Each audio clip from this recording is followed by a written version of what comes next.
All right, here we are. It's a Thursday night ladder race. It's Coalition Unarium against the ATP Alpha squad. So here we are. We're coming into this one. It's two bridges loop, 3 laps. We have a strong sprint squad here. Jay, Steven, and Kendrick all have really strong sprints. So the goal was to try to get a 2-bunch sprint on this one. Keep everyone together over those short, punchy climbs, and hopefully our sprint power will win out. ATP Alpha recognized this and they were pushing hard straight from the start.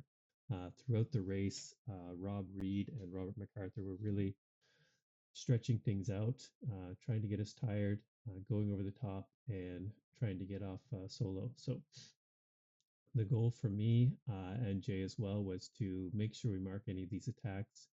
Just get up there, sit on their wheels, making sure that they're not going to get away solo, and try to keep things together. We're not going to push on the front just because we don't want to put any pressure on our sprinters. We want to keep them nice and rested for the sprint. But out of the group, I think I'm the fourth or fifth best sprinter, so I'm quite comfortable with playing the chase down role this race around, slowing it down, climbing up to this first climb.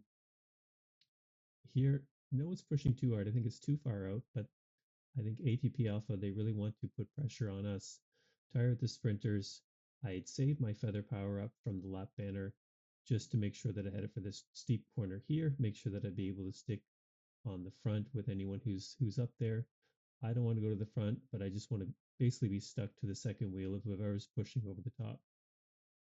Now, Jay and Randy were able to get a little bit of a gap coming over the top there, pushing down the hill, which is great for us because it gives the rest of us an opportunity to sit in, make ATP Alpha do that work to chase it down. Any effort expended through the course of a short race is effort that's not going to be left for that final sprint. So there we go. That worked out well. We weren't intending to attack, but it's just sort of a sneaky one off the top of a climb where you get that gap on the downhill. Coming through the S's here. Rob Reed goes out the front here, and I'm just trying to stick to his wheel like glue.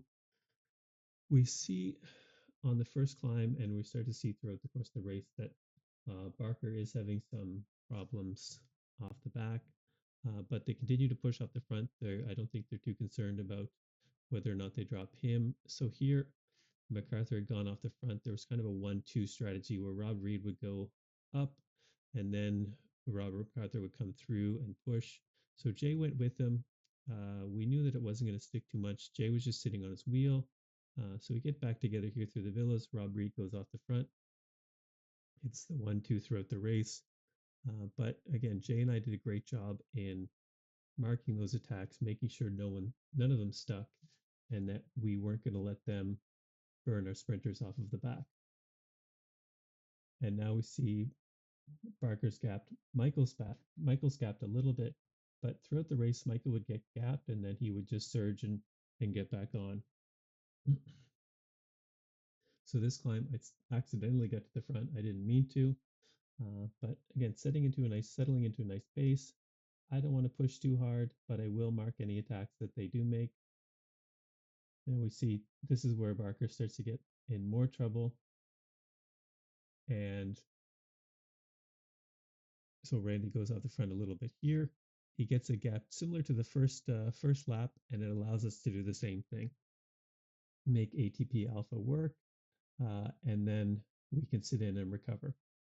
And here we've got Barker is gapped, so now we're down to 5 versus 4 going into the last lap, which is looking great for us. We've managed to mark all of their attacks. Our sprinters are still with us. So we're doing everything that we plan to do. Everything's working out really well for us. Here, Rob Reed goes off the front again. I stick up to his wheel, make sure that, again, we're not pushing too hard. MacArthur comes over the top as they have all race. Again, sticking with them, doing everything I can to keep everything together with the plan to go in for a bunch sprint. There we go. I have lightning socks. I still don't know what they do, except they make a lot of flashes when you do an attack.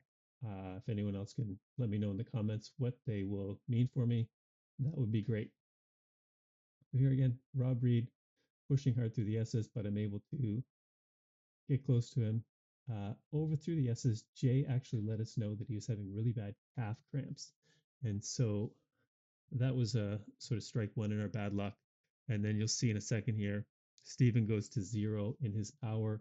He had a Zwift dropout. So that's strike two in our bad luck for this race.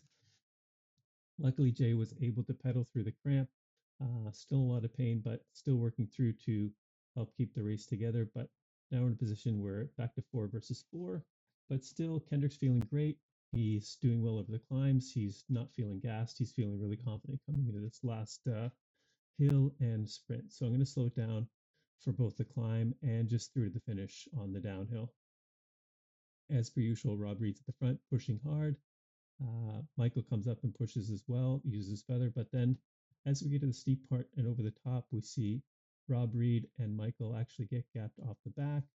I do a little bit of an extra push over the top just to make sure that that gap stays out. And then we're going into the downhill with the numbers advantage. Unfortunately, we see Randy actually gets gapped a little bit here, and 1 second quickly becomes more on this downhill. So if you're off the back at all, it's pretty easy to get dropped. But here we are with 3 versus 2. Michael's off the back, but given his tendency to sag and then surge to get back up, we feel we're going in 3 versus 3. Jay's lining up for the lead out here for Kendrick. And then Kendrick starts his sprint, and then all of a sudden he loses his chain, falls off the spike. And so we get stuck with bad luck. That was the third strike. I roll in for third with a little bit of the sprint that I had left in my legs, but it wasn't too much. Unfortunately, all of our good tactics, all of our good strategy, everything that we did to make sure that we were set up for a win, it all came to naught as the bad luck just came to strike. But that's how it goes.